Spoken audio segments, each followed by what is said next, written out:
You have your sword and shield, and you swing at it, and it just sort of dances out of the way of your sword. You cut through the air. You want to use a second attack on your turn? You can do that. Yeah, I will You try do to that. swing at it again. 27. This time you connect. As you swing your sword, roll damage. 6. And then I invoke Divine Smite. Do an additional 2d8. So you see this big pool of radiance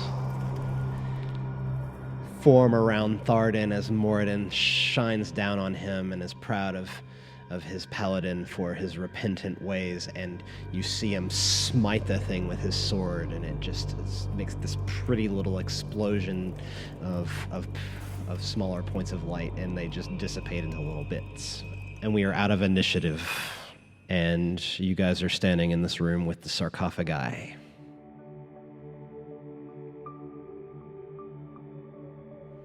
And you're standing in this room with 4 sarcophagi, 3 of which have been desecrated. Nars has a lute in one hand and a necklace in the other. And he hands them very carefully to Willow to stow away in her bag of holding. Is there any other openings that we see in the space? Whether it be a door, some sort of archway or something. Just the way you came in. And we're at a dead end with this crop guy? Yes, you see the archway you came in behind you is the only way in or out of this particular crypt. And we feel like we've explored the reaches of it. Well, you see 3 of the desecrated sarcophagi that Thardin had been praying over, and one of them is left unopened. The one in the southwest. Hey, DM. Yeah. Just to double check, that was a lute and a necklace? A lute and a necklace. Magical lute and magical necklace is all your bag of holding should say at this point. Okay. We have 1 sarcophagi left open. 1 sarcophagus has been left unmolested, but your companion has informed you that it does not have the same glow as the 2 that he had opened, that he had used a spell slot of detect magic to ascertain. Thardin will approach it, and he looks back at the rest of the party. Are you all ready for me to open it? Wait, Master Thardin. I don't believe that sarcophagus has anything in it. It, has no magical aura around it. Aye. Well, we don't know if there's any more creatures. Well, Nars, if you think we should move on, then maybe we should move on to the other rooms. He looks at you blankly. Myrin already has walked up back, and I imagine it seems like upward.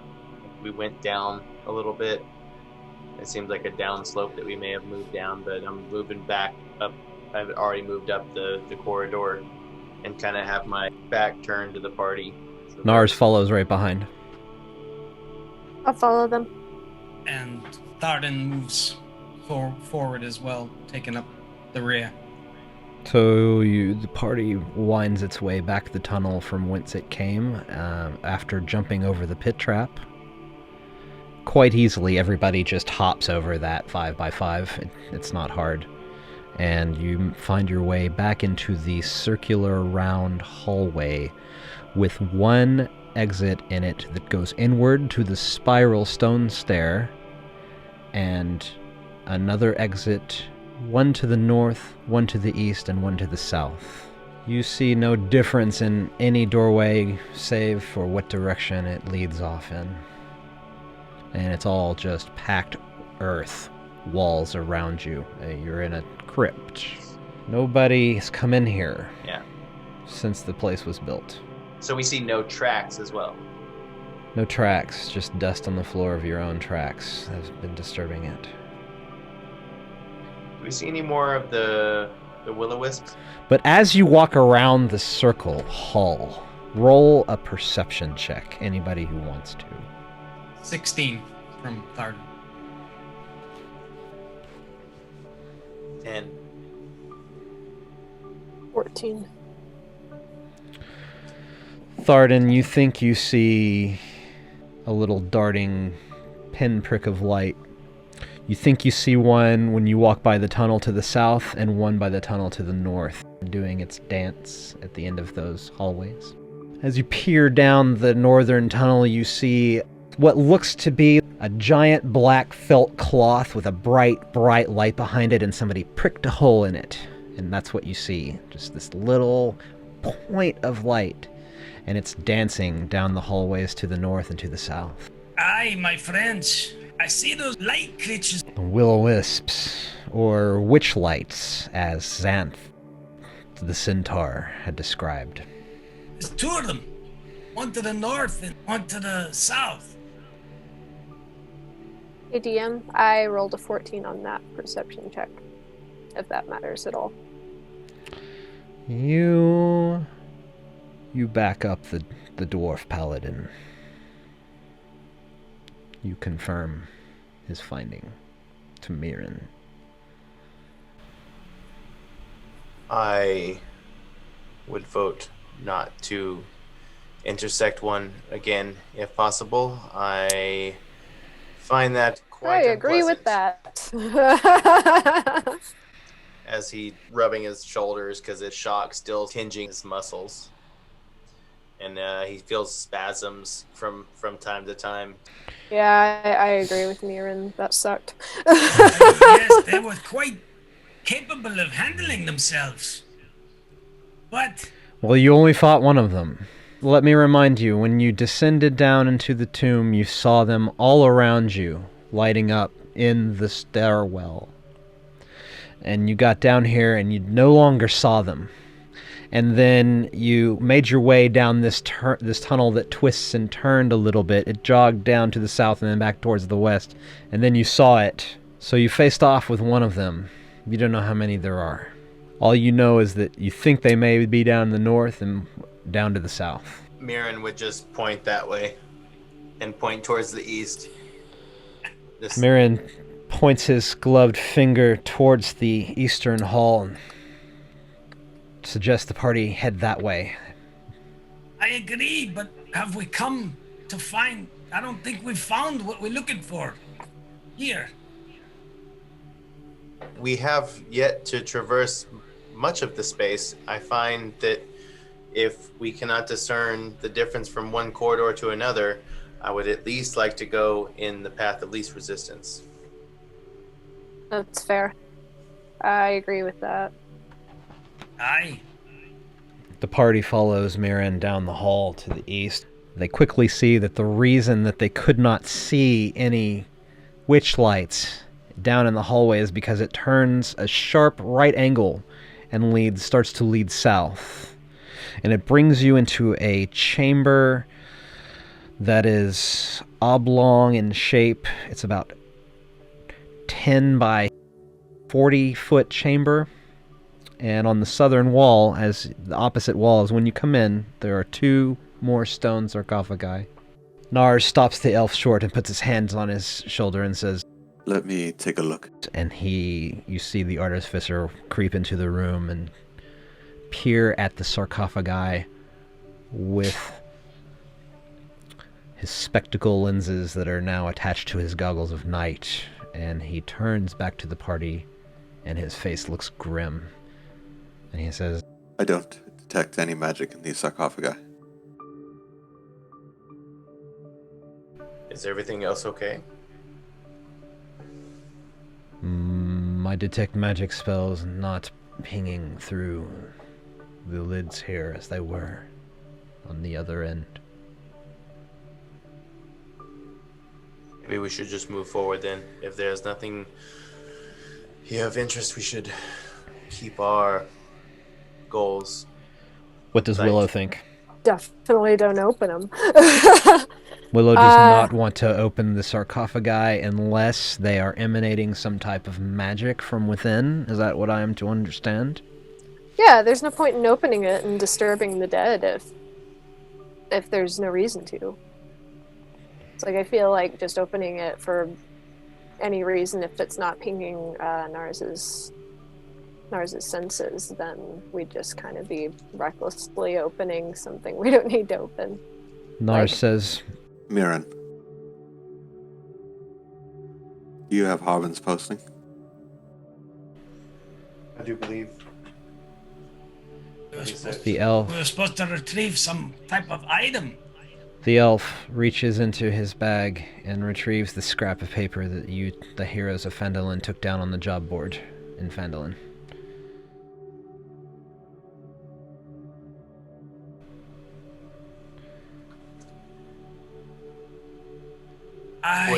We're looking for a dragon slaying sword.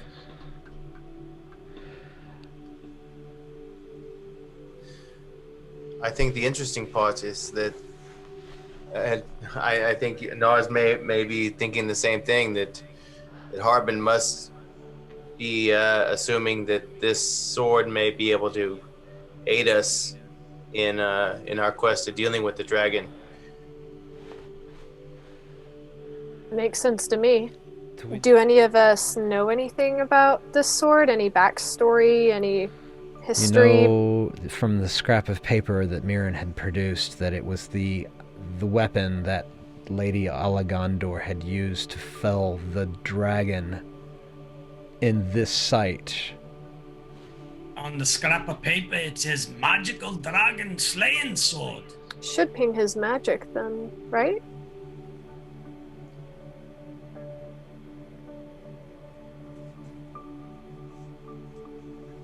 If a dragon was slain here, it is possible that the weapon used to slay it is within. As I say that and I look around, do I see any evidence of that, or does it just seem like burrowed earth? Is it just that desecrate? Is it that old that it's just dirt?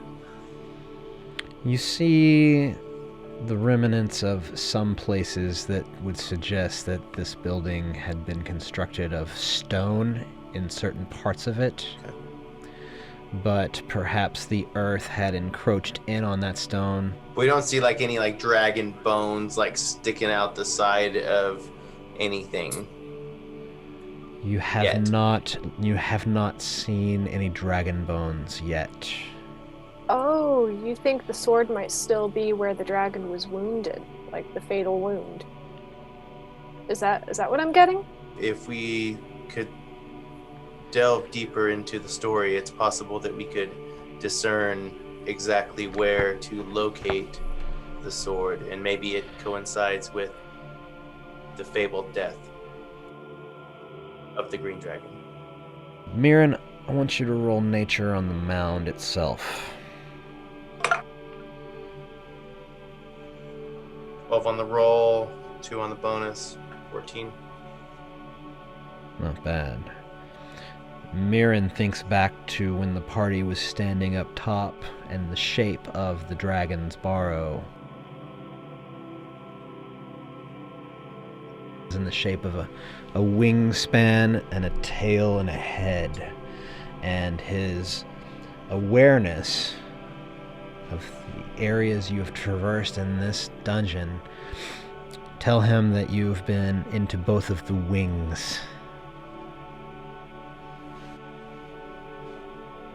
And you have a head and a tail left to explore. And moving eastward, would we feel like we were moving closer to the body?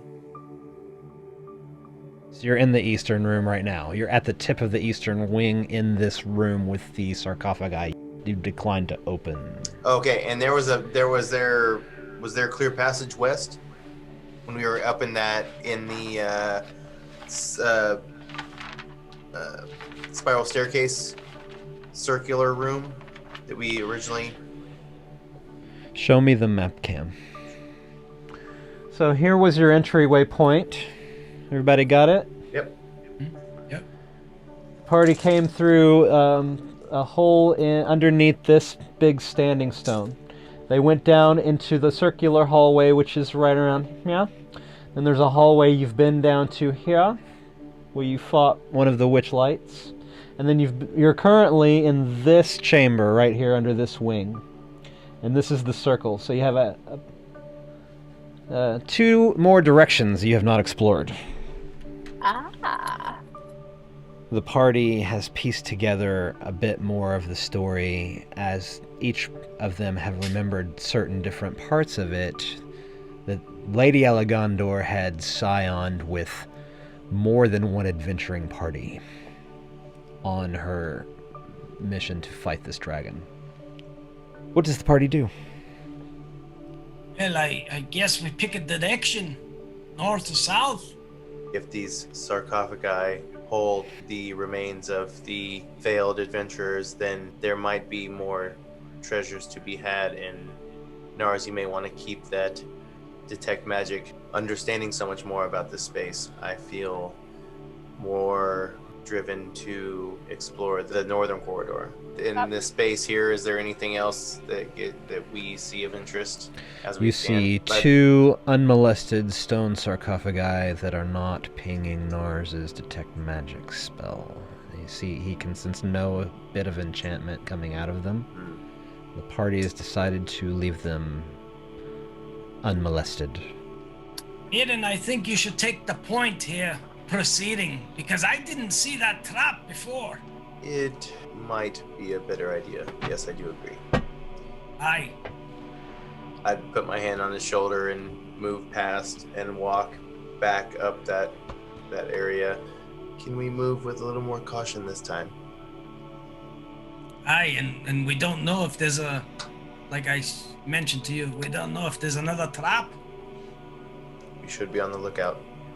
And at that, I probably will be, as I move, I'm going to be moving not only in stealth, or as stealthily as possible, but I'll also be examining the floor, at least for traps, something similar in what we saw. So that at least in the next 100 feet or so, I'm going to be like extremely aware of, what I'm looking at. Whenever we get close to the northern corridor, I'd like to do a perception check to see if I can pick up anything. What marching order does the party go in? Myrin's up front. Myrin, and then... I'll probably follow either behind. Probably Willow. Myrin, then Willow, then Thardin. Because Willow did say she wanted to roll for perception when you guys started to get near any openings. And Nars has his detect magic running. Myrin. I'm kind of trying to keep an eye out for traps as we enter this corridor. Myrin, Willow, Nars, Thardin will bring up the rear. You go around and make a right, and then another right. Right. Myrin is leading the party through a system of tunnels going north towards the tail of Dragon's Barrow. And when you get there, you see an opening in the tunnel up ahead, and there's a witch light dancing as such. Okie dokie. So how you guys want to do this?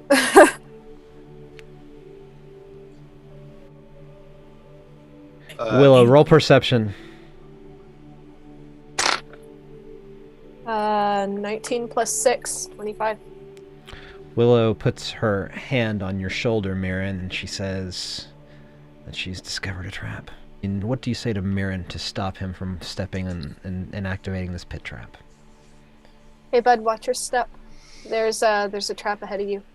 He'd stand up stiff. It's like the last one Thardin fell into. And then I'll turn around and whisper the same thing to Thardin and Nars. As he does that, he reaches his arm back and then slides you in front of him and pushes you in front of him because he's like so not wanting to be shocked again that he did that move almost unintentionally. Just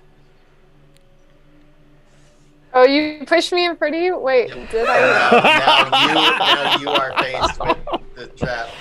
Willow, you're standing in a corridor in which you see an opening to a larger chamber ahead, and just beyond that opening, you can see, with your perfect dark vision, you can actually see a big pillar in the middle of the room. That's about all you can see beyond that opening, but other than this little pinprick of light that's just wisping about.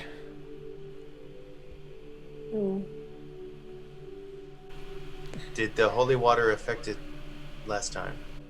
It didn't hit it. She missed the light and drenched you with the holy water. Maybe I didn't see it because I was blinded. The holy water getting to you. Blinded by the light. Cleansing your sins. So Willow, let me set the scene for you again. There's this little floating pinprick of light in the darkness beyond the doorway, and you are standing in front of what you know is a pit trap with this thing just dancing around beyond. You could jump across the pit trap. You feel pretty confident you could do that easily. You could do a little 5-foot leap across the pit trap.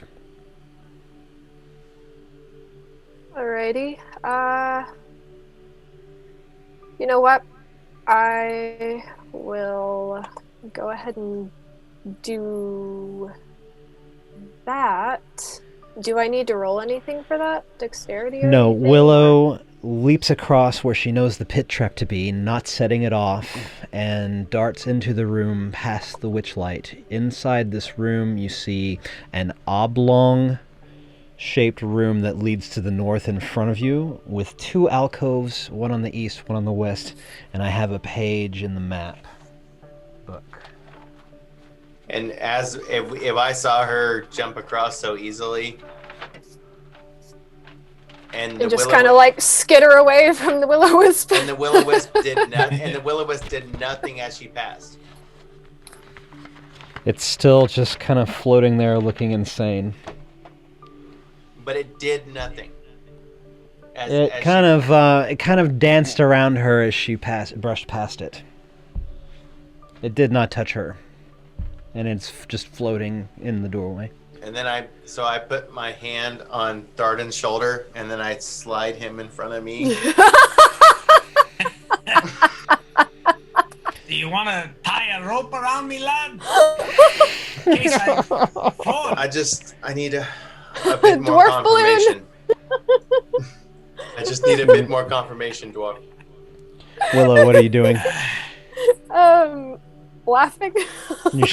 There's a drow on the other side of this pit trap inside the room, behind the witchlight, laughing at the both of you. I'll try to jump. I'm assuming I saw Myrin scoot Thardin forward. Yeah, you saw the whole thing. Your dark vision is impeccable. 10, 15 feet away. Obviously, I'm like quiet, like breathy, laughing. Like, You guys are 15 feet away from her. You've got about a little 15-foot runway before you get to the place she jumped over. Sorry, no. You've got about a 15-foot space between yourselves and the door that she's gone through. And the last 5 feet of that appears to be the trap, the way she's acting. All right, back up. We have a 4.5-foot dwarf trying to jump 5 feet here, everybody. Let's make a roll for this. Roll for athletics. 11 from Thardin. Thardin takes every bit of 10 feet that he can muster, and he just makes it over, and the will-o-wisp dances around his head and now is floating there waiting for you, Myrin. I turn and look back. I made it. I look back at Nars with bright eyes. And I guess I'm just gonna like close my eyes and move and leap through the space. The distance is nothing for me. That's like that's a step for me. But I still close my eyes, even though I know I can make that jump. You easily make the jump over the pit trap, and you're now all three in this room, and you can see around this big stone pillar in the middle, you can see 2 alcoves with sarcophagi, and I would like everyone to roll initiative. 23. 9 for Thardin. 17 for Willow. I'm assuming Nars also jumped across. Nars has not jumped across yet. He's hanging out over there. I'm just going to roll the D&D Beyond dice for him, because that's what he'd be doing if he was here. And it was a 9. Same as Thardin. Who has higher dex? Thardin, he's before you. He's going to get a 10. And then you're looking south through a little hallway at your buddy who hasn't jumped across the room yet. It is Myrin's turn first. What do you do? As you jumped through the Will-O-Wisp space, you've got a primeval awareness of its malevolence towards you and the party, and you are now in initiative. Of the Willow. So do what you will. Okay. But now you should consider your turn in this game to be 6 seconds long. As I pull my bow out, I am focused on the infused arrows that seem to, when we're able to make contact, did do something. So I'm going to make as much space as I can with myself and the Will-O-Wisp still being in a line of sight, and I will try to release. You can get about 12 feet away. I can. Yeah. And still be in the line of sight. You can back up to the stone pillar at your back as you've turned around back to face this thing, or you could be met back beyond that, but there's only about 5 feet of space on either side of it. Okay. And as you keep backing up, you'll lose sight of the wisp. Okay, so I don't want to go back that far enough to keep that line of sight. I'll go ahead and use my bonus action now. Hunter's marking this Will-O-Wisp. I'm gonna need this. So that is being cast. And we'll release a infused arrow at it.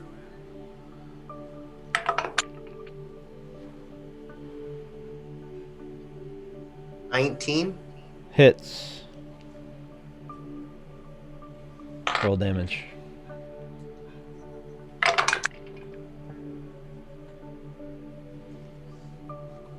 $13 total with Hunter's Mark damage.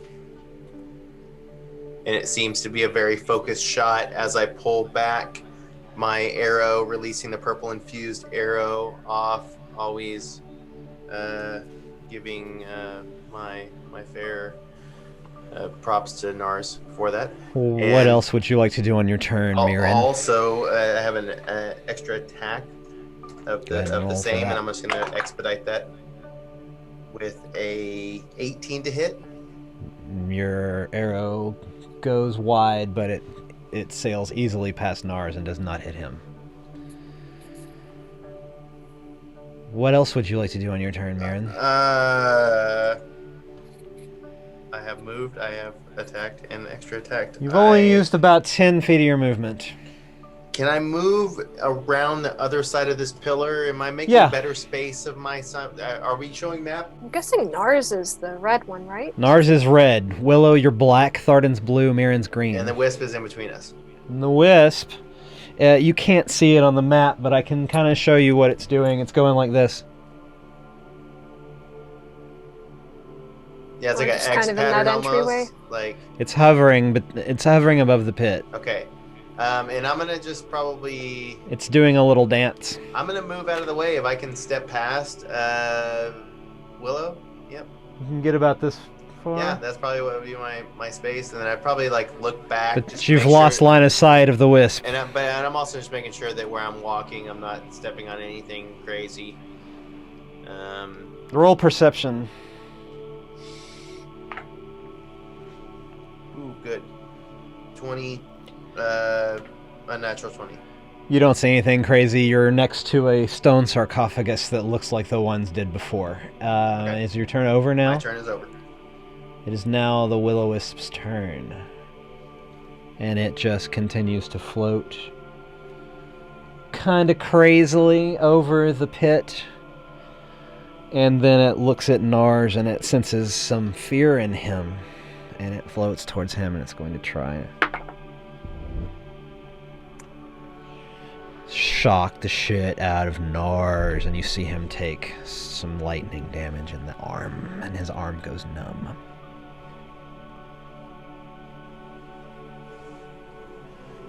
I know how it feels, friend. Willow, you're up. Alright, I am going to hustle over to Thardin, and I am going to cast Resistance on him. He can add a D4 to a saving throw of his choice. Would you like to do anything else on your turn? I think that's it. I think that's where I'm going to stay right now. Nars is up. Nars has just been shocked, and Get him, Nars! He's mad, and he's going to try to firebolt this thing. Oh, he can't firebolt. He will have to cast that at disadvantage. What will Nars try to do?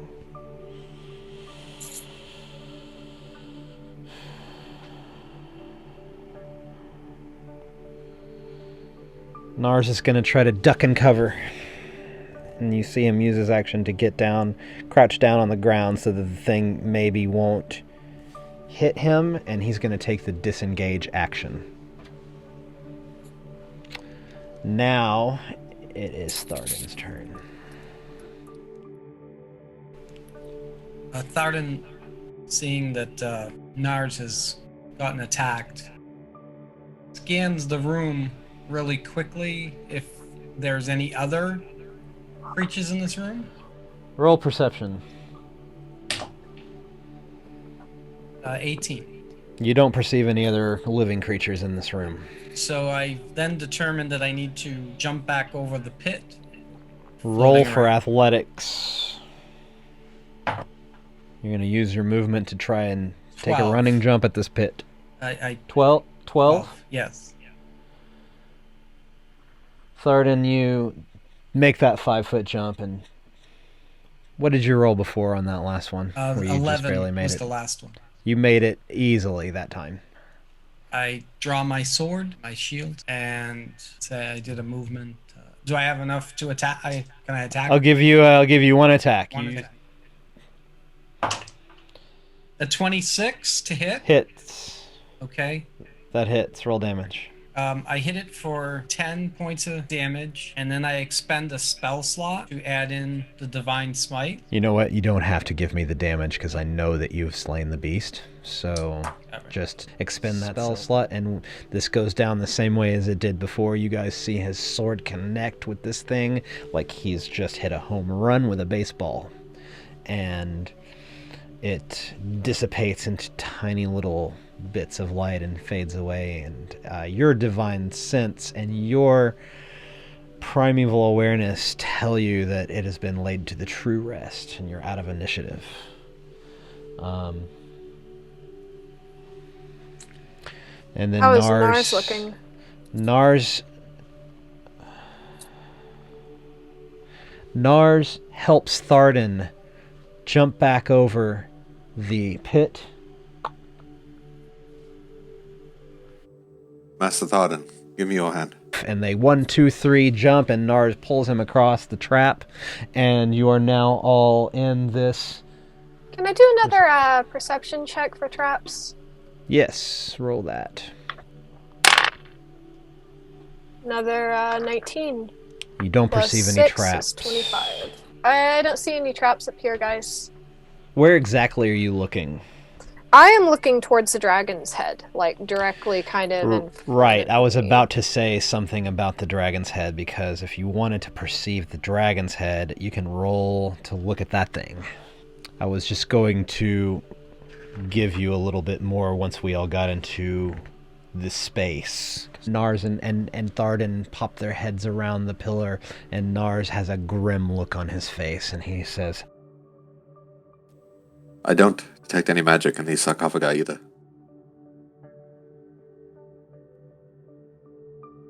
think we should move on. And then his face gets this dumbfounded look on it as he looks to the north of the room and sees this enormous dragon skull. Atop it is this axe, glowing very brightly into Nars's eyes. Ooh. I'm assuming the rest of us see it?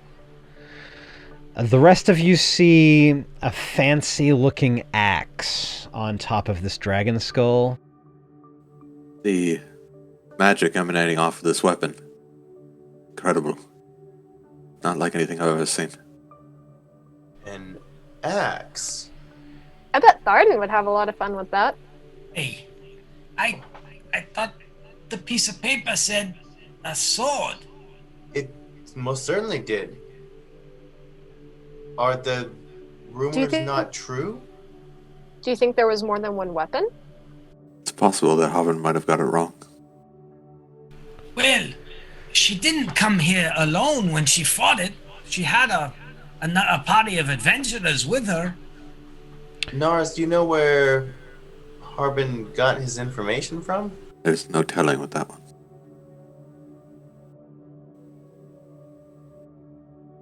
And he looks closer at the dragon skull and the weapon perched atop it, and he's walking up to it now. And he takes a real close look.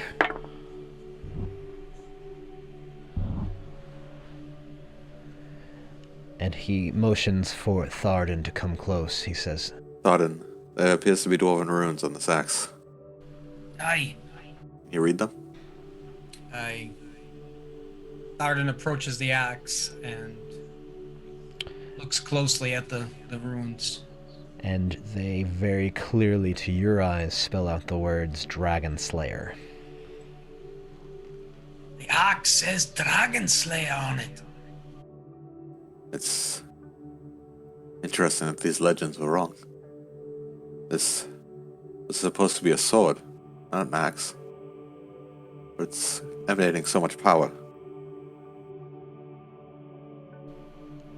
I put my sword away and my shield on my back, and Thardin attempts to pull the axe out of the skull.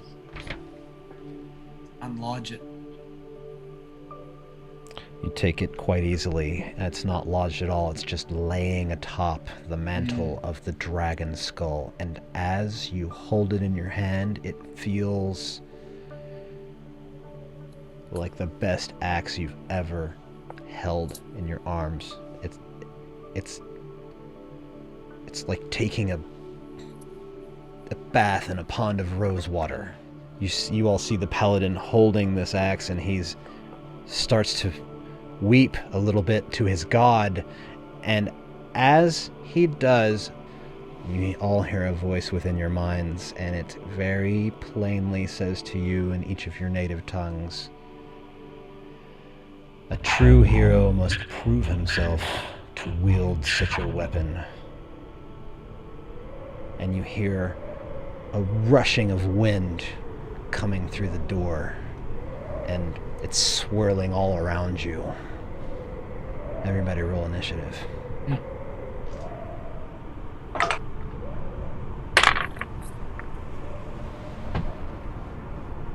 Oh goodness. 6 with the modifier. I didn't get any better. I rolled an 8. 15. So I got Myrin at 6, I got Thardin at 8, I got Willow at what again? 15. 15 for Willow. And Nars is going to roll an 18. All of you are gathered around this dragon skull.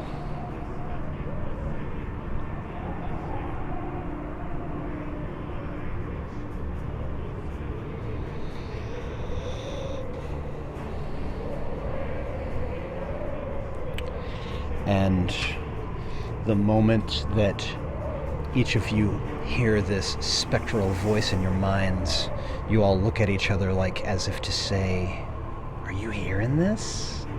And at that moment, when you all felt the wind start to rustle somehow in this cavern all around you, although it's insane that there would be wind in this burial crypt, Thardin, you feel, as part of this swirling wind, you feel what gives you the impression of a solid object passing by your face, but you see nothing.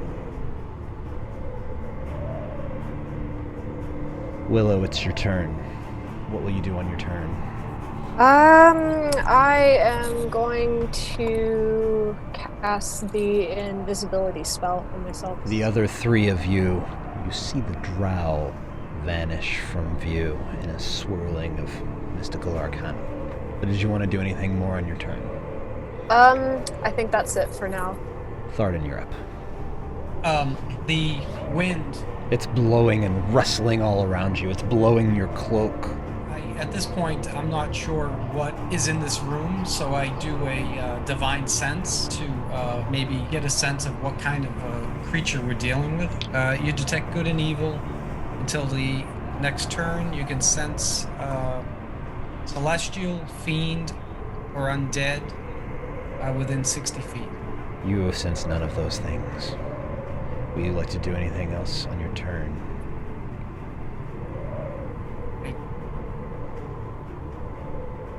Thardin's perplexed. He doesn't know.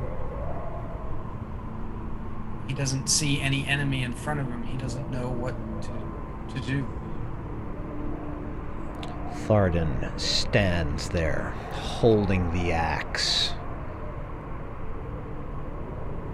perplexed as what to do for 6 seconds. It is now Myrin's turn.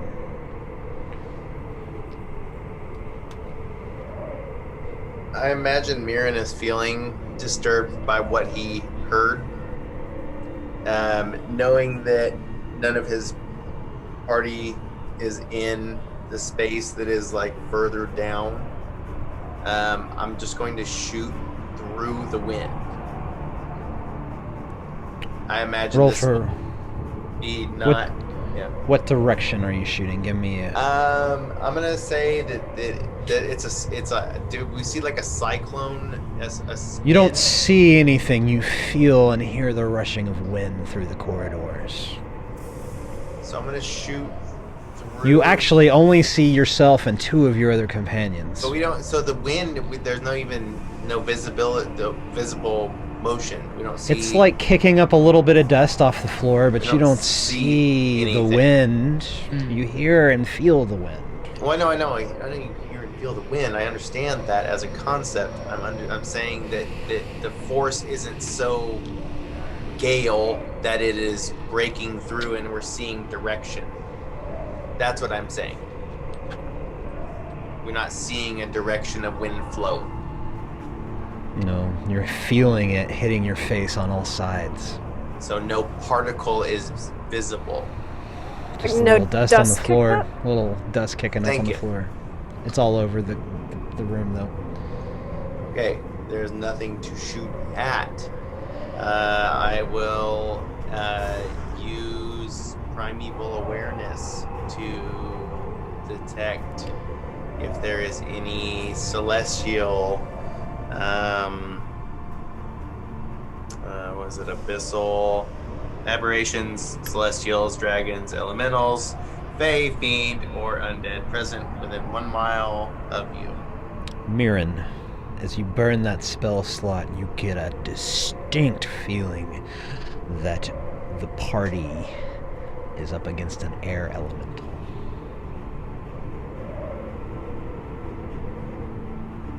Would you like to do anything else on your turn? That was your action. If I felt that, then I would just release an arrow actually at the pillar that blocks us. Roll for that Going in the space, I attack. might just go right in the center of it. Roll for that attack.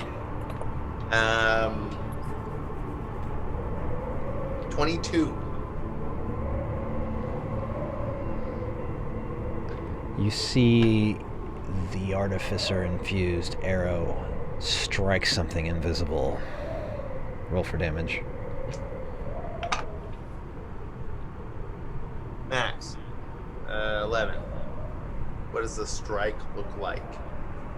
The strike looks like many times you've seen before when you've shot this bow at a wild boar or a ghoul, and you see a flash.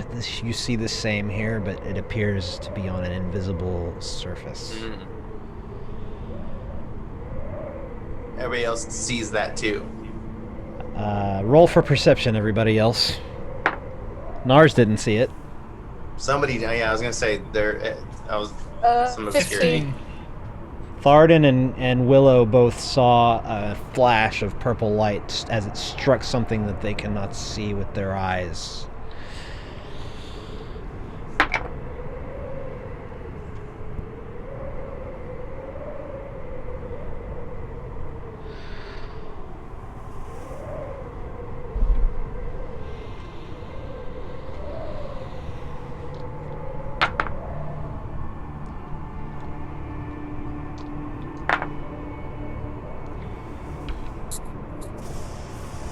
Thardin and Myrin, you both feel a blow hit you in the face as if Tyler Durden put his fist through your skull, and you're kind of knocked back a little bit. You stay on your feet, you're not pushed back, but you're knocked back a little bit, and you both take 7 points of bludgeoning damage. So Thardin, you're reduced to 3.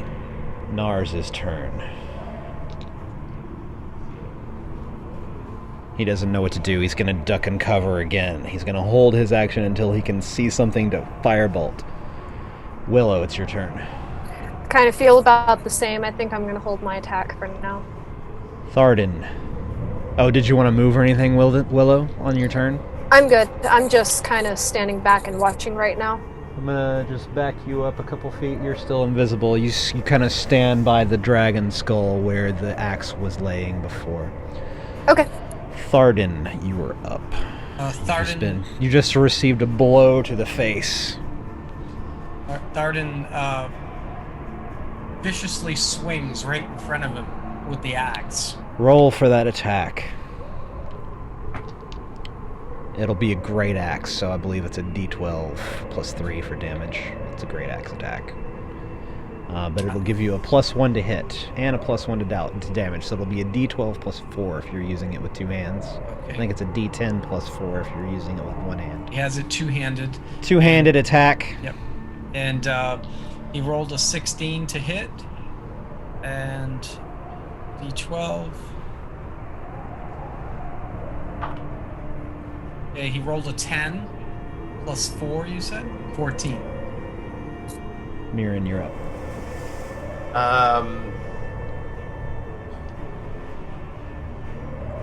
I would like to try to Hunter's Mark the space in which I just released and made contact with that arrow. Is that possible? You're not really getting a bead on anything to Hunter's Mark.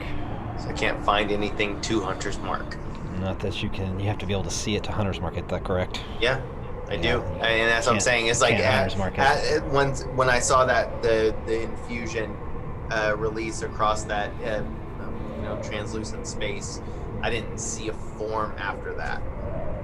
No, you just saw it connect with something invisible, and there's just the wind whistling all around you. I'm just gonna release another one at the exact same space again. Okay. Roll for that attack. And again, it seems like an ignorant shot as I release it. It feels ignorant as I release it, but it's a 24. It hits. Roll damage. You see the same Seems purple flash. So it looks like you're hitting something that's right in front of the pillar. It feels so confusing. But you don't see anything there. Yeah. It'll be a 6 total damage. And I'll just use an extra attack. If I saw that, I would just, pull back. Shoot another attack at the same exact space where you just saw the hit. Not as well, but 17. Hits. Roll the damage on that one. I feel so perplexed as I am making this with another 6. 6 more damage? Yeah. So that was 6 in total, 12 total. And I feel like as I connect, I'm just like looking at everybody else in like wonder.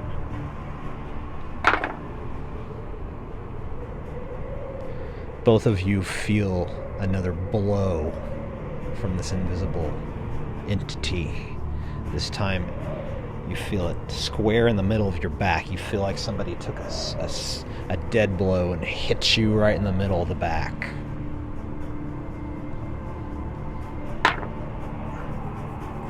You both take 11 points of bludgeoning damage, which Thardin will get reduced down to 5. Nars is up next.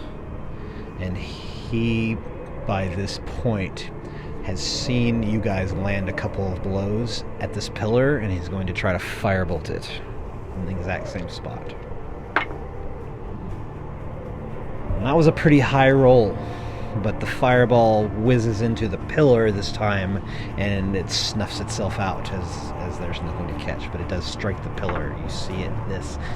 You all have your eyes on him as he reacts to see what will happen, and his firebolt strikes the pillar. Willow, you're up. All right, I would like to step out so I can see the guys a little bit better.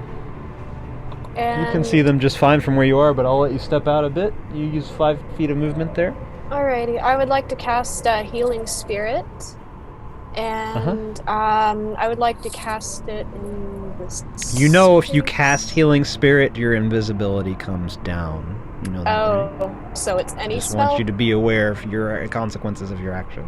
If you cast another spell while you've got this one, while you're trying to concentrate on this one, it'll end this one. Alright, I'll go ahead and cast it. Healing Spirit, What spirit arrives? a cute little wolf. A wolf appears at... Actually, you Okay. guys... I'll put it close to Myrin. So Well, I'd we're all imagine- standing clustered within a 5-foot radius, so you could put it with everybody. Alright, you could put it right. It could just appear right there at the tip of the dragon's nose, and Nars, Myrin, and Thardin see it simultaneously. The Druid materializes out of thin air, and so does this form of a wolf, and it licks each of your wounds, and she heals you for a amount she will roll now.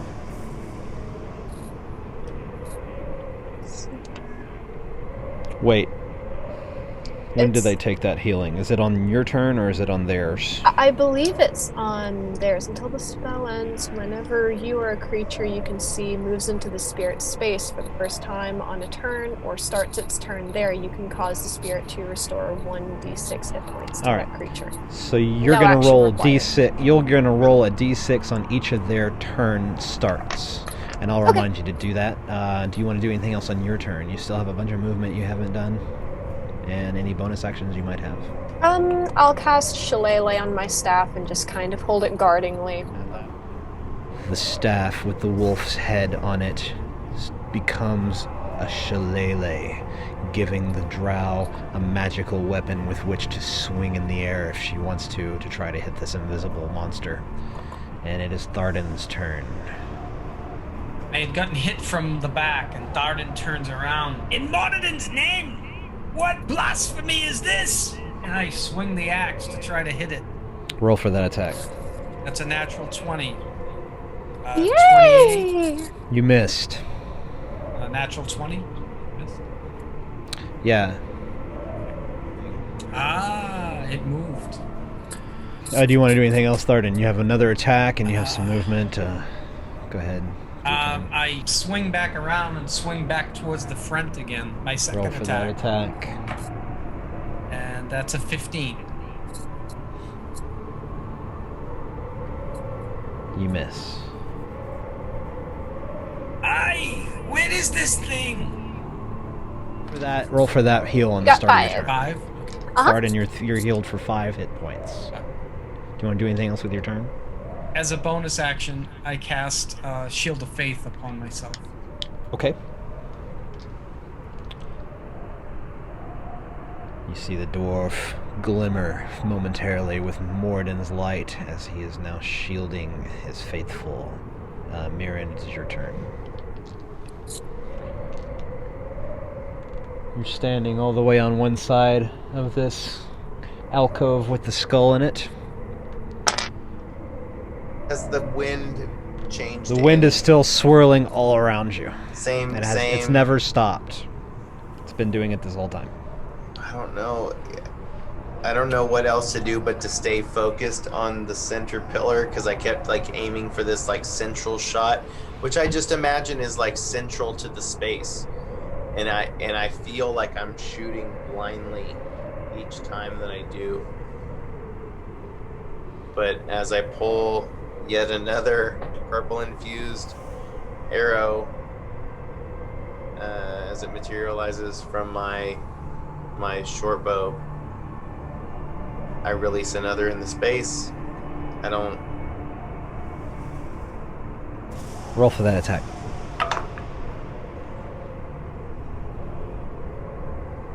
$18. You see the purple infused arrow strike the pillar.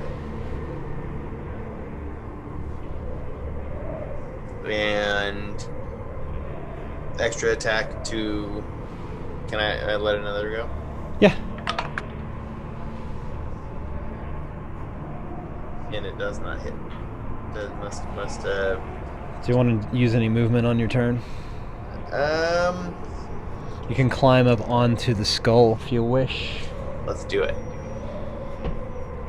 Myrin uses his movement to stand atop this dragon skull, which is about 10 foot off the floor the rest of you guys are standing on. So you have some... Okay. You have a bit of height advantage here, but you don't have a visible enemy for which to use it against at this time. That's okay. And I can end my turn here if I don't see anything. I need to roll a d6 for him. Yes, heal yourself for... You got 6! Alright, Max. And you'll end your turn. Yes, do remind me, please. Help me keep track of this. How long does it last? For a minute? Let me double check. I think that's right. So he's no longer going to receive that because the wolf is still down where Thardin is, although you can move the wolf on a bonus action on your turn. But yeah, you're casting this for a minute. Spirit can heal a number of times equal to +1 plus your spellcasting ability modifier. That's 7 they're times the 30 spirit can heal. Wow. So we're good. We'll probably be... I don't know. I'm not going to say. Let's keep going with this combat, shall we? Myrin is now standing on top of this dragon skull, and you feel a blow into your face again like before, and I need you to roll acrobatics to see whether you maintain your balance. Acrobatics, please. Acrobatics, please. With the mod 20.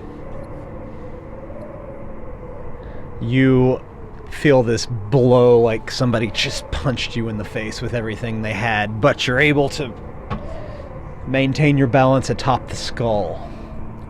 Nars is next, and he is going to roll perception to see if he noticed that. He did notice that, in fact. He saw or heard the strike as it hit you, and as he looks behind him, he sees you topple a little bit, and he's going to try to firebolt at the space right in front of you on top of the dragon skull. Probably more notice my incredible acrobatic skill. A 4 for Nars is for healing. Nars. Let me heal him up. Nars' firebolt moves right in front of your face, Myrin, but it doesn't seem to strike anything as it hits the ceiling and snuffs itself out.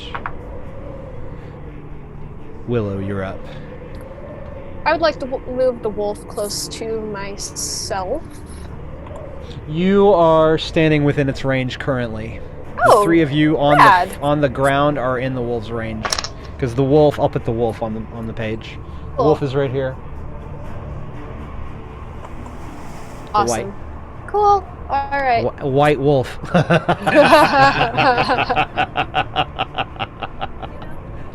He's translucent blue, but you can tell he's an albino wolf spirit. Oh, And cute puppy. where are we in initiative, Willow? It's your turn, and you're healing. You heal yourself for what? I rolled a 5, and after that I am going to cast... I'm going to keep the wolf where it is for now, and I'm going to cast Bless on everyone except myself as a first level spell. Each of you can now roll a d4 with an attack roll, maybe? Myrin, Thardin, and Nars feel blessed by Willow's forest magic. Whenever a target makes an attack roll or a saving throw before the spell ends, the target can roll a d4 and add the number rolled to an attack So you'll roll. get a d4 roll to add to any attack or save. Nice. And at higher levels, I can add an extra creature in there. And will you end your turn there? Yep. Thardin, you are up. Is Thardin in range of the wolf? Yes, Thardin, you're going to get healed up for a certain amount. Oh! This is a really good die. I'm at full hit points. Thardin, you are up. Thardin sees that Nars had fired a flame bolt that went past, and now he assumes the creature is... You will roll a perception to see if you noticed that move, because you are facing the other direction. is an 18. Yes, you hear the firebolt connect, and you see that look on Nars' face, like he scored big. You can hear the flame as it casts up around this beast as the firebolt hits it. Your foe is engulfed momentarily in flame, and you can see the vague form of a warrior for just a split second on your perception roll. And I move towards that warrior and I attack him twice with the great axe. Roll for those attacks. 17 and a 13. I'm sorry, 14. 17 and a 14. Both of those hit, as you know exactly the space for which you were aiming, and you were able to land both of those blows. Roll both damages. I hit it for 20 points of damage, and then I expend a spell slot to a second level spell slot to do Divine Smite with a little bit more damage. See this pool of light open up around the Paladin as God shines down on his So 20 plus 15 more additional damage. grants him a Divine Smite for 35 total points of damage. Wow. Do you like to do anything else on your turn? I hold the axe up. Paladin! Find us the way to defeat this! I want to say that you would have to move, pretty much use your whole movement to kind of climb up on the tip of the dragon's nose. And the foe is now being flanked by Myrin and Thardin. Myrin, it's your turn. You can't fire a range at it with advantage as it is standing right between you and Thardin. So if you want to hit it with I don't mind. something other than your infused, Could I? How tall are the ceilings in this space? the ones in this room are 12 feet high and flat. So you're standing, well, we'll say they're 20 feet high in this room. Okay, so is that enough for me to do a sort of acrobatics jump over?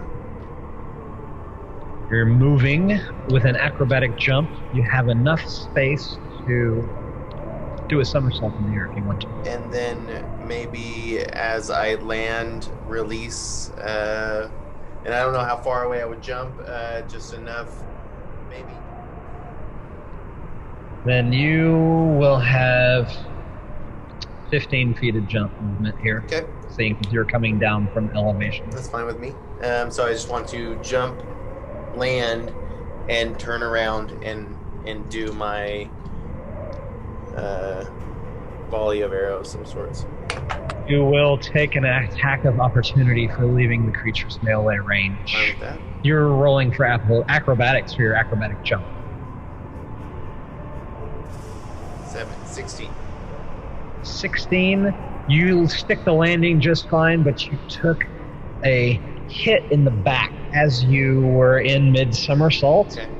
That's only 5 points of bludgeoning damage that you took from it, though. So it's a glancing blow as you leave the creature's face. 5 points of bludgeoning damage. Okay, taken. My first roll was a 21. That hits. And then damage for that. And I still see nothing, right? You see nothing, but you're shooting at the space on top of the skull where you were standing a few moments ago. 8 on that. 8 damage Yep. on the first blow. Same. And you want to fire again in and, the same. and same exact roll Yep. Damage. with a 9 damage. I might even yell, "Show yourself, coward!" At that point, as soon as you yell that, Thardin, you take 2 quick blows right in the face, Hey, what happened? and you will take 19 points of damage, reduced to 9 points of damage from those 2 blows in the face. That brings us back to Nars. Nars takes his turn in kind, and he reaches up to throw his firebolt at the beast, and he misses. And he will just look at you guys like, Willow, you're up. What will you do next? Alright, I would like to move the wolf closer to Myrin so he can heal up a little bit more on his next There's turn. plenty of range in which to do that. The wolf will trot over to Myrin and lick his hand. Oh. And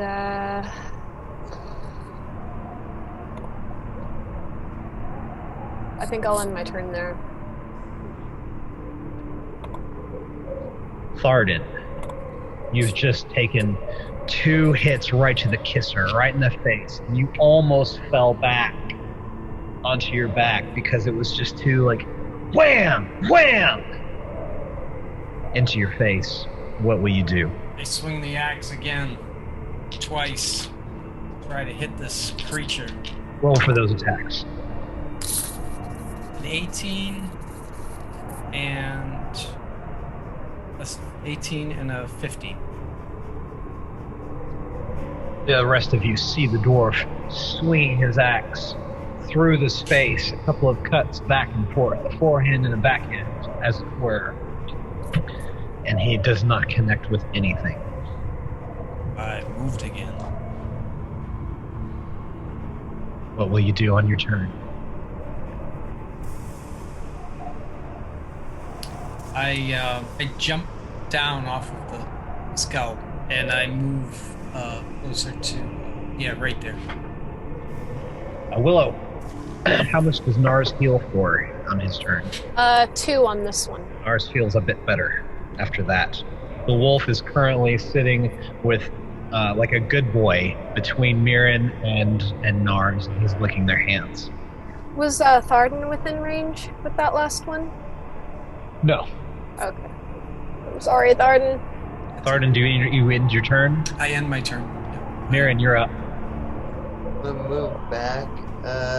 If I move into that space, in that area, does it feel any different? Do I feel any different? The wind, does it feel any different?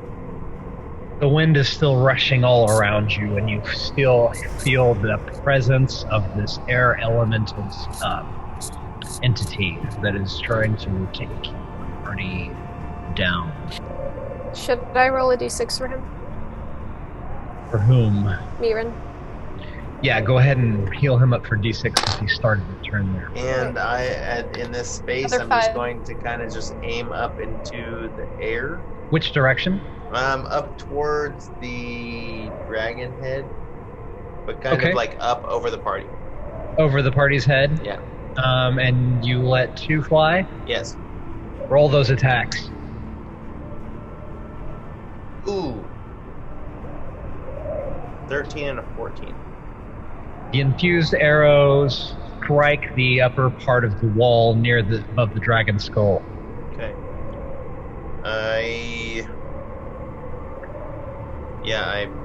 will, I'll end my turn. Nars is up next. And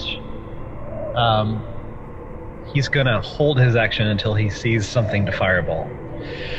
Willow, you're up. Kind of thinking along the lines of what Nars is doing. Let's see here. Where's Nars the is just looking at you like, wolf? do something.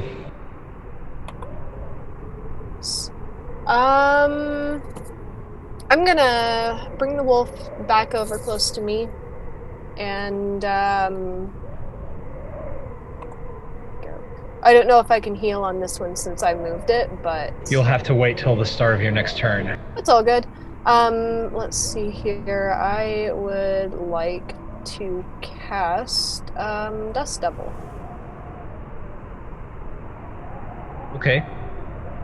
Choose an unoccupied 5-foot cube of air that you can see within range, and an elemental force that resembles a dust devil appears in the cube and lasts for the spell's duration. Where would you like to cast it? In that space, there we This go. will be the dust level. Where do you want it to appear? I It can appear I would anywhere like within it, range. by the pillar, like kind of right in front of Nars and I, as long as it's not going to hit us. Is that going to touch us there? What does the spell say exactly again? It says, let's see here.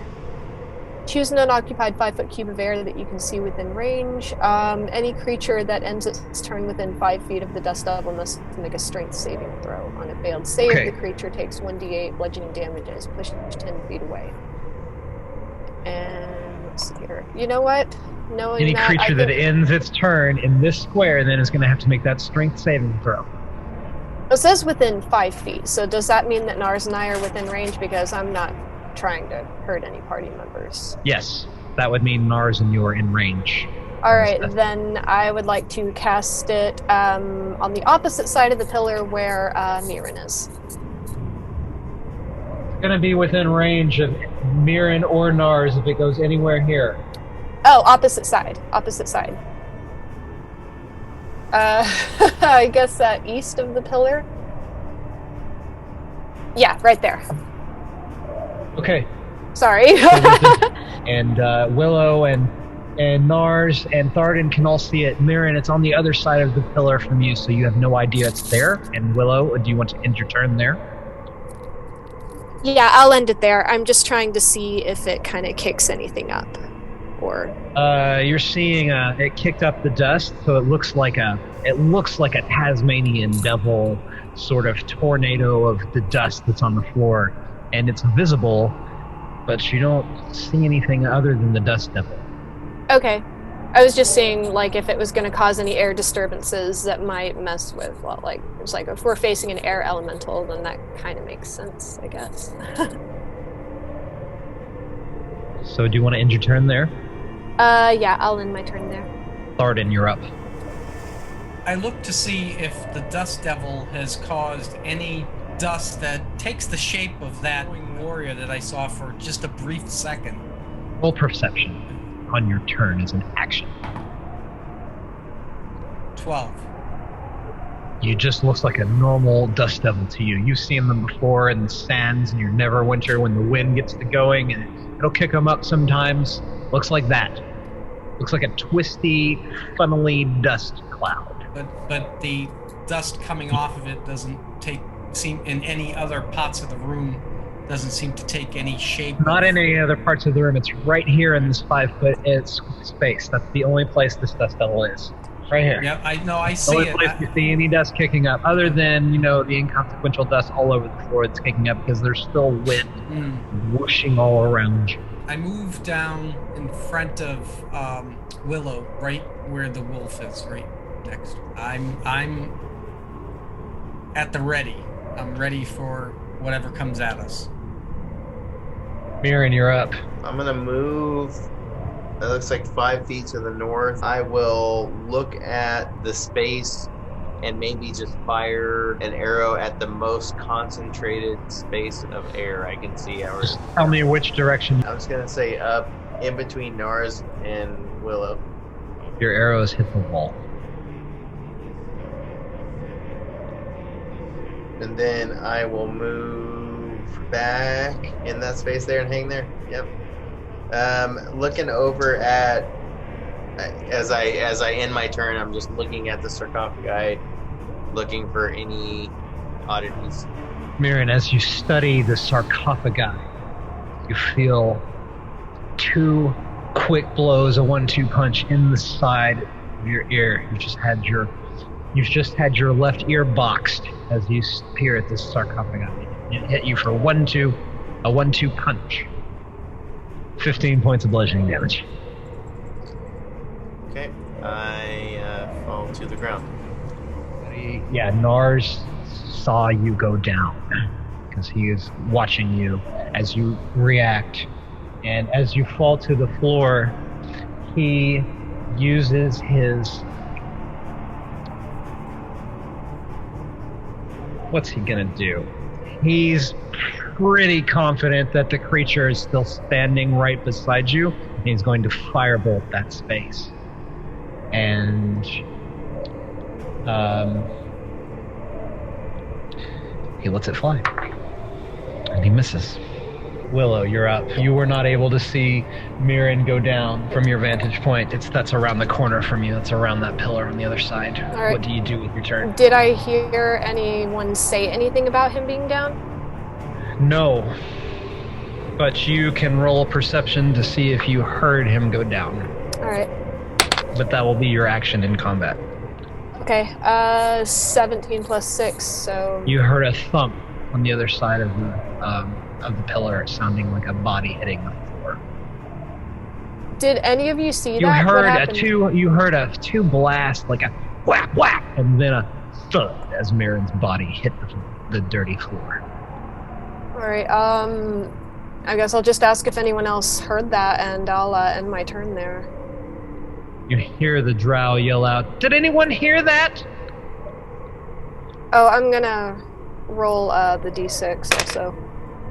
Roll the d6 for your healing. Yeah. Rolled a 4. And you can move the wolf on a bonus action if yes. you would like. Is there any way that I can, send the wolf just, looking? Is that possible? You can send the wolf to your fallen companion, and maybe that will probably be the best move you can do with the wolf. I would recommend that you do that. I'll tell the wolf to go and check on Myrin since I can't see him. That's all I'll say. Just hey, go check on Myrin. Go see where he wolf went. Trots across around the corner and finds the body of the elf ranger laying motionless on the ground, and it's specifically his face. You will roll a d6 for his healing on his next turn, which is going to be after Thardin's, whose turn it is now. Thardin follows the wolf. Thardin, you walk around the corner of this big wooden central stone pillar, and you see the image of this blue wolf glimmering in and out of this albino wolf licking the face of your fallen companion. And I move to Myrin and I kneel down and I use 10 points of my lay on hands as the glowing gold light from my hand as I heal him back to life. Myrin, you feel much better as you come to consciousness and you see your dwarven paladin friend kneeling over you, both of his gauntleted hands on you, and they are glowing as Moradin's light courses through his body and into yours. If Thardin would like to do anything else on his turn, now would be the time. standing back up, just stand at the ready over Myrin. I stand over his body. Myrin, it's your turn. You've just come to consciousness. I'm gonna roll that d6 for him. Roll the d6 for the healing spirit for him to get him a little bit more. It's a 5. Yeah, that was Myrin, you're feeling really roughed up, but you're back on your feet. What do you do? very quickly regaining consciousness. I don't know that I would be so ready to attack at this time. Like, I feel like I would pull my bow out, kind of just be at a daze, but then I'm looking up at the space, and I probably am noticing the same amount of wind gusting in the area. You're noticing that wind is continually gusting around the entire room as always before. Mm-hmm. I have one of those healing seeds from the man's. I'll use my turn to eat that. You see the elf, as he gets to his feet, he's too dazed to even think about attacking, and he rummages into his pack and quickly pulls out a handful of pumpkin seeds and eats them all, and he regains a 1 point of HP. And I might even stumble another 5 feet back. Or no, I'm near that wolf, right? Do I see that wolf materialize? You've seen the wolf, yeah. You came to consciousness with the wolf there next to you, nestled into you, and... I might notice the healing nature of it and stay near it. Yeah, I think it's got one more turn of healing before it dissipates. I would stay here. Copy that. Ending my turn. Thardin and Nars, you both feel something punch you in the face as hard as it can.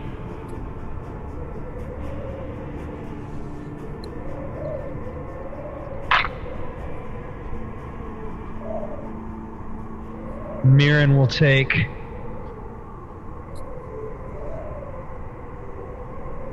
12 points of damage. Thardin will take also 12 points of damage reduced to 6 bludgeoning damage. And you both feel wham, wham, right against your face. Myrin hits the ground once again. Thardin, you see your elf companion fall to the ground in a thud, but you're still feeling pretty good, right? Yes. Nars holds his turn. He doesn't know what to do. Willow. Alright, I am going to move so that I can see Myrin. And I am going to...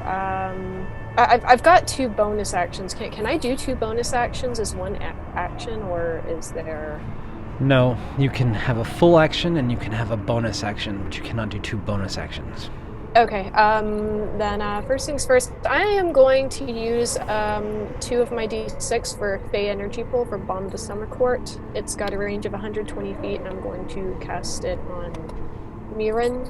All of it to Myrin. Go ahead and roll those dice. Actually, you know what? I am going to go ahead and roll all 4 on him, just to be safe. So I'm going to roll 2 more. Giving Myrin all of the Fey energy healing that she can muster. Oh. He is healed, and he is back up on his feet. By how much? 21. You feel 21 HP better in the balm of the summer court. You feel, for a moment, a bit of respite from the swirling wind that's been lashing your face and sandblasting you this whole time, and you just feel a balmy summer as you breathe in and feel the magic course through your body. Willow, would you like to take any other actions on your turn? Movement. I think that's all you have left. Yeah, I think that's all I have left, so I'll probably stay where I am. Okay. Thardin, it is your turn. You've just momentarily seen your friend take a hit and as you felt your own, you see Myrin get knocked prone, and he was unconscious for the briefest of moments, and then somehow he's able to recover and get back to his feet. What do you do? I swing in the direction that I got hit. Roll for that attack. 17. Roll damage.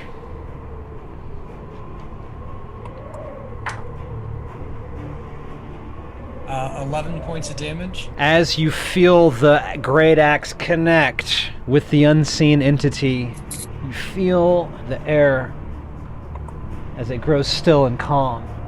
You feel and see an inner ring of light emanate from your heart, and it is Moradin's love and a clear communication from your god that you have vanquished your foe as his paladin. And we are out of initiative. Yay! Aye, Moradin's blessings upon us. I'm gonna give that cute little wolf a kiss before it disappears. And you see your little blue drow companion in her cloak that covers most of her face, and as she sneaks over and gives the good boy kisses as he vanishes into thin air. Oh, and check it out. Can you see that? There we go. That's what the doggy looks like. I just realized that. Isn't that fun? That's Nice. great. I reach down and I pick. Thardin picks Myrin up off his feet. Give him a hand getting up to the ground. How you doing, bud? I don't know if blessed is the word for it. I'd like to take a break. Yeah.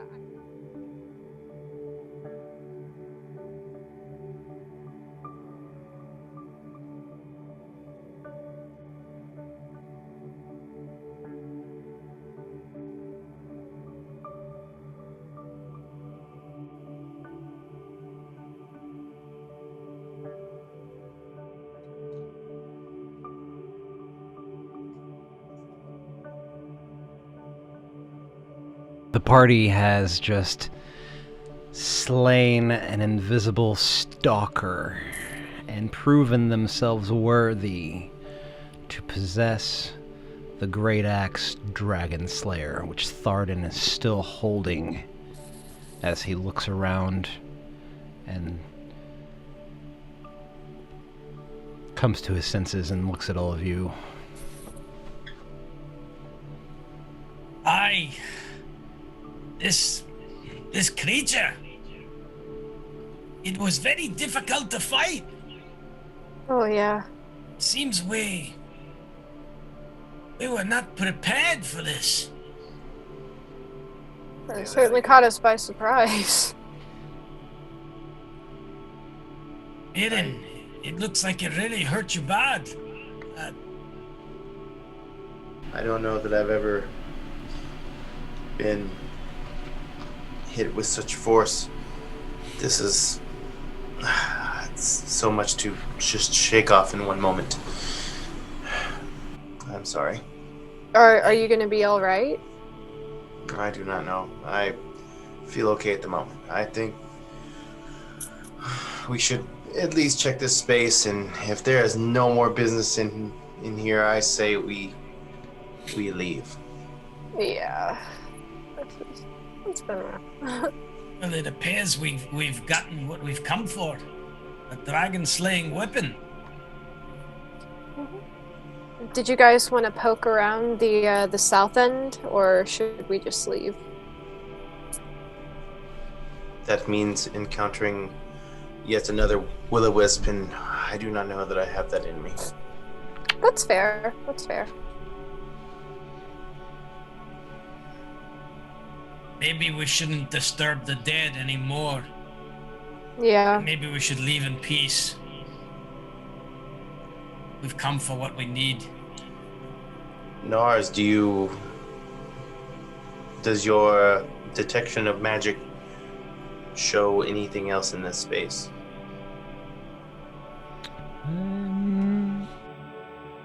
I don't detect any magic in this. But I would like to ensure that we leave no stone unturned. Catacombs.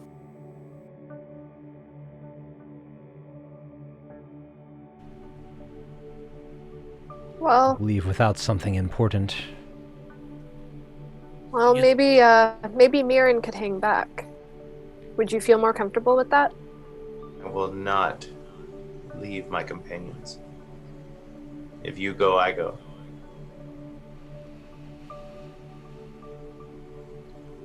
then let's proceed to the south, and I'll take the lead this time. Right. And, I think I should spend the time to cast Detect Magic once again.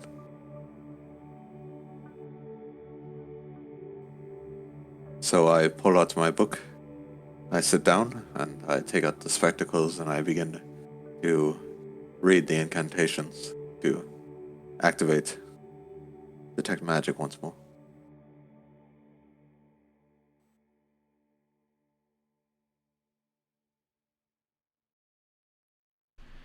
Aye. And yeah, that's I'm not okay. quite certain that we need so much focus on this detection as it seems. We've got what we're looking for, and We've already found a dragon slaying axe and 2 other magical items. So while we're in the tomb of a dragon slayer, we should turn over every stone we can to ensure we have the best possibility of beating this dragon. if we are here for treasures, then proceed we must. It makes sense, lad. We're only prepping ourselves more to fight this dragon. Let's Hey, see what other treasures are in this place. This searching for this and that, it seems an awful lot like looting, and it just seems so out of my nature. I'm not kin to this I understand. style of exploration. I've never looted myself either, but we are doing this for the greater good, for the people of Fondlin. And the party does have permission to be here, as they are on a quest given to them by Harbin Wester. Nars reminds the party of this. Myrin's not really religious, but I think that even the first sarcophagi opening was questionable to him in just understanding the laying of remains and the differences in races and their respectful traditions. You may not be tempted to delve for treasure and magic items, but Nars reminds you that it is his life work to study all of the magical items that he can come across. And so being here in this crypt makes him want to clear everything and search in each room that possible. If the party fills up to it, he agrees that he will take the lead this time and search the south. Yeah. And he leads you, if you will follow him, down the south passage, around the roundabout hallway, and continuing south into the passage beyond. It's not as long as it is the room that leads to the chamber that would be inside the head of the mound shape. And as he comes to the opening, the entire party can see one of the pinpricks of light floating and floating insanely around the doorway entrance. Nars looks back at the party, a little bit unsure of himself. And he strides forward, and you hear a pressure plate depress, and he starts to fall. As you see the ground give way in a trapdoor under his feet, he starts to fall into the pit, and he immediately casts Featherfall upon himself. And he floats down as easy as a feather into the pit, which contains one sword embedded in the middle for him to fall upon. If Nars were falling under normal physical laws, he would impale himself upon this sword that is buried in the pit. However, he floats down like a feather and looks up at you as this thing continues to float insanely over the top of the pit, What does the party do? And you hear his voice from down below. A little help you? So which one of you had the rope? I did. I think all of you have rope. Is We that all, right? we all have I have rope. Yeah. It's only 20 feet down, and he's still under the effects of Featherfall for about another 30 more seconds. Myrin keeps his rope out, and he actually did this last time. And if we're not in initiative, he would throw his rope out immediately because he's in reaction. Nars grasps the other end and yanks, and he floats back up and hits the ceiling almost. And then he's like scrambling, and I'm gonna let's see him throw a dexterity check.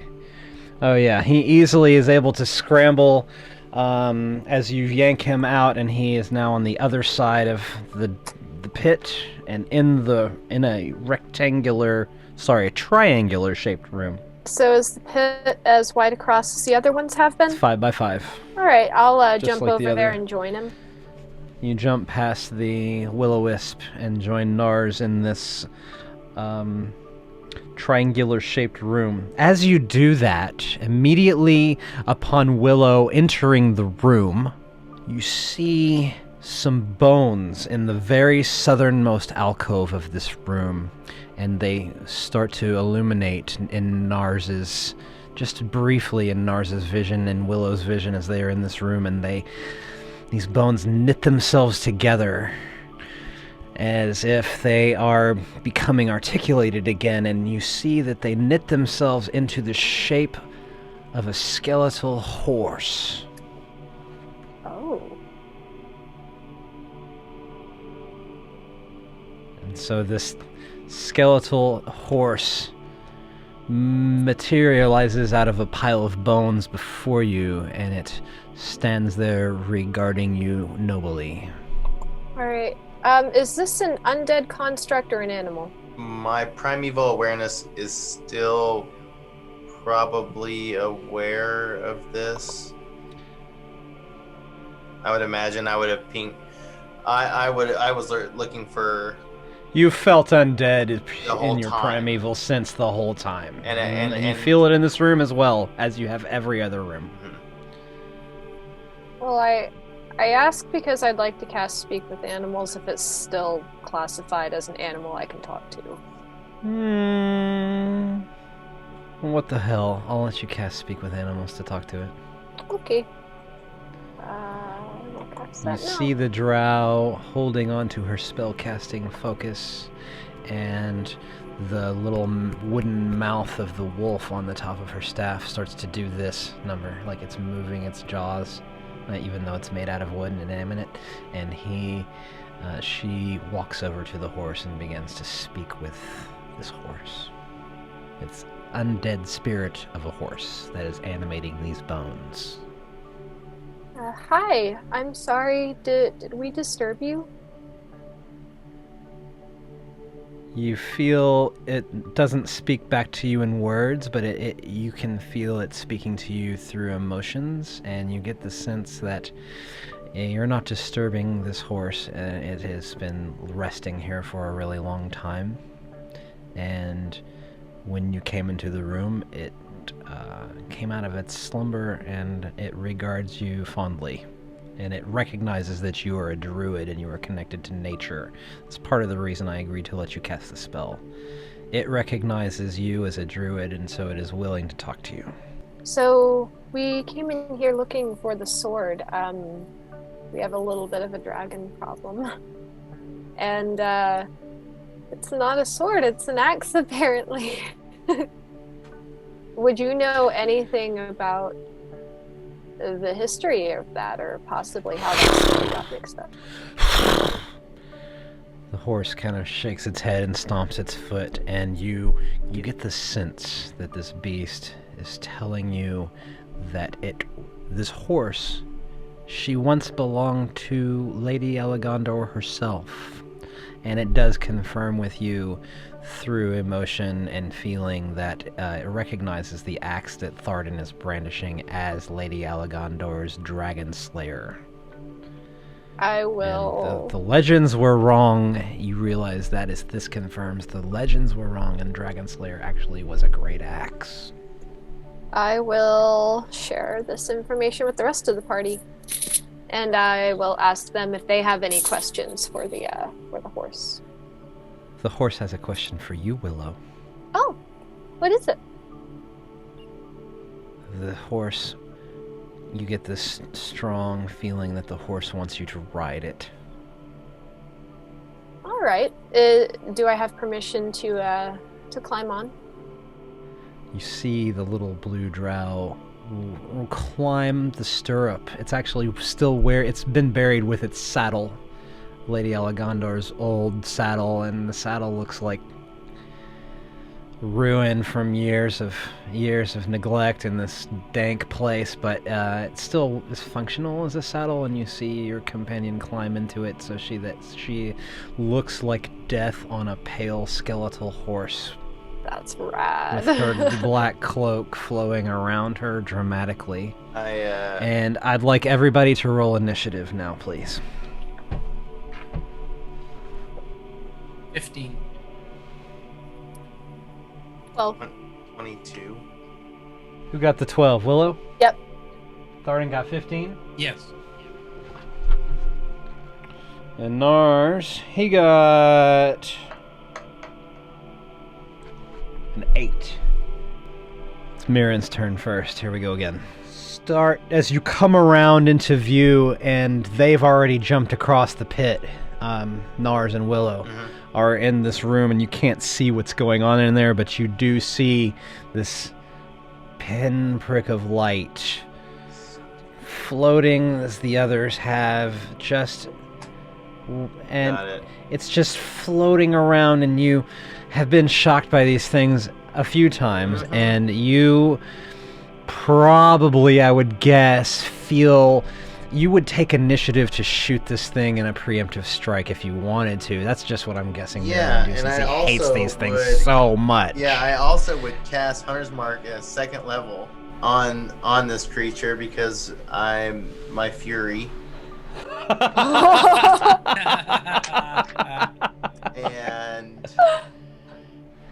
and I'm so ready to shoot it. I feel an eagerness to release. I thought you might. So I'm just trying to give your character some initiative. Yeah. I feel like Myrin would take initiative to shoot this thing as soon as he saw it. Yeah, I really. So that's would.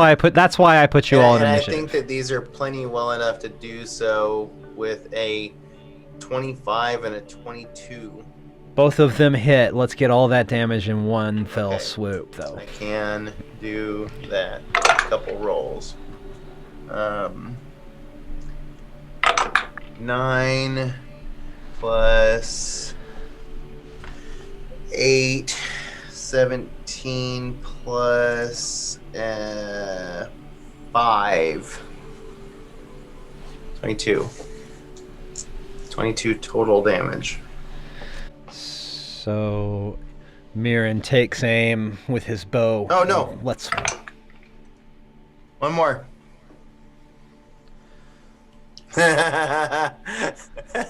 27.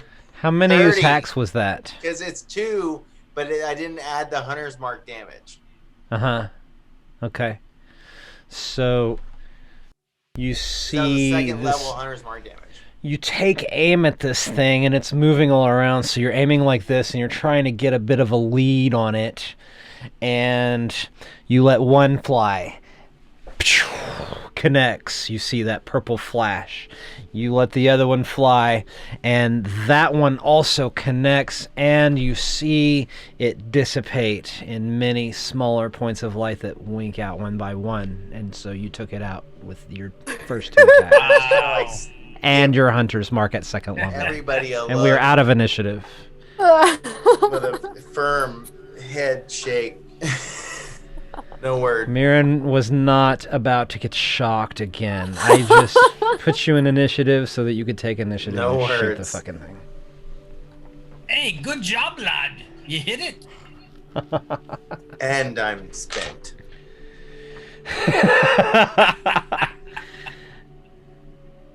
With that, what would the party like to do? Myrin, I think we need to jump over this pit. You guys want to pet this horse? Have we made it? We didn't make it over the pit yet. We hadn't jumped over yet, but Right. Nars is still down in the pit, I believe. Yeah. Wasn't that right? No, we Or pulled did him he out. get I pulled him out with you the- got you yanked him out. Out. Nars and Nars and Willow jumped over, but Myrin and I were still on the other side. So Myrin lassoed his end of his rope, the weighted coil of his rope, down into the thing and pulled Nars up. And then I put you in initiative. Is that how it happened? And I hopped on the horse. And you're on the horse, and then we rolled initiative. So we'll just say that... who was in the other side? Nars was in the other side with you. Yeah. Nars got pulled up and he scrambled into Yep. the room. Yep. That's And then that's how it went So it down. was me and Thardin That's on how it one went side. down. Right. Was there? I mean, was there anything? You and else? Thardin on one side, Nars and Willow on the other side, and Nars and Willow looking around can see that the room is otherwise empty, other than this skeletal horse, Oh, which okay. Willow is sitting atop, and it's asking if her speak with animals spell, I believe, lasts 10 minutes, so she can still talk to it, and it's wondering if you will take it topside, Willow, if you will ride it out of this place. Yeah. What is your name? It tells you that its name is Trusty. Trusty. All right, Trusty. Or at least that was its name in life. Its name in life was Trusty. Do you like that name, or do you have a different one you prefer? It says it just wants to be topside for sentimental reasons. Okay. Hey guys, Trusty wants to go topside. I put my hand on Thardin's shoulder, and I look down and I say, "Now, if there's a sight I've ever seen before, this is new." Thardin and Myrin step to the side as Trusty clops over the pit quite easily with all four legs, and Willow has to kind of duck her head as the hallway that she's moving into is much lower than the room's ceiling, and she goes north. Does the party follow these two as the horse is moving towards the stair? There was nothing else really of interest besides Yep, the horse. It was the horse, and the horse told us the real story, and I guess we follow. The party follows their drow companion, who looks like the Grim Reaper atop a skeletal horse. They watch in amazement as the horse begins to put its hooves on each of the stone spiral stairs, and it is somehow able to maneuver its way up the stairwell, round and around up the spiral stairs, a horse. And it seems to have like perfect control over its hooves, and it's putting its hooves in front of the others, and it emerges out of the stairwell at the top of Dragon's Barrow. And the party can see that since they had descended into the tomb, a snow flurry has come and gone, and the sky is now gray, and there was snow all over the ground, all over the mound. As the sun is setting in the west, Willow, you're the first to emerge, and you're standing atop Dragon's Barrow with this horse, atop the skeletal horse. hey, Myrin, didn't our friend from before say that more of those will-o-wisps show up when night falls? Yes, as we spoke to the centaur, I do believe that he did give warning of more will-o-wisp coming at night. The witch light, I believe he described them as, You or... have a carriage waiting for you 5 miles away. You paid him 6 gold to stay and wait for you until an appointed hour. Yeah, we better head out. Trusty, would you like to go with us, or are you staying here? Will you be safe here? Trusty wants to come. All right, then I'll probably ride Trusty alongside the carriage when we leave. The drow stays atop her steed as the party turns to take its leave from the dragon Barrow. They make their way down the hill, where there are just a few little smattering of trees here and there, and they look out across the snowy, flat plain landscape. They can see, coming out of the sunset, a winged creature, an enormous wingspan, with the last rays of the setting sun glinting off of its white scales. It is flying directly towards the Barrow that you have just egressed from. Oh. And it comes to light as easy as a hummingbird into the freshly fallen snow.